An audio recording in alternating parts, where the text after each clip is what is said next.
Goeiemôre, Dok Matt wat praat. Ek het 'n probleempie in my studeerkamer op die plafon. So 33 jaar het ek nou niks aan dit gedoen nie en ek moet dit uitsorteer. En ek kry iemand om my te kom help om dit uit te sorteer, maar jy sien hierdie plafon is heeltemal te hoog en ek kan nie by die plafon kom nie. En die persoon wat my help om die plafon reg te kry, sê vir my, ons het scaffolding nodig. Installasie wat gebou moet word en ek het nie die regte naam vir scaffolding in Afrikaans nie. Maar scaffolding het ek nie. Maar gelukkig het ek seuns wat bouers is en hulle kan my help met scaffolding.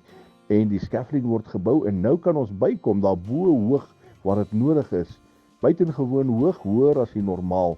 En nou ja, nou kan ons regmaak waar daar reggemaak moet word. En ek is so dankbaar vir die Here dat dit nie nodig is om scaffolding te bou om by hom uit te kom nie. As ons met hom praat, is hy daar. Jy sien, hy is alomteenwoordig. Reg rondom ons, binne ons, rondom ons is hy teenwoordig. En ons kan enige stadium met ons praat sonder om 'n scaffolding te bou. Maar die lekker ding is, jy kan net 12 times sak en jy is op jou knieë en jy praat met die koning. Nie nodig om in die hoogtes in te klim om by hom uit te kom nie.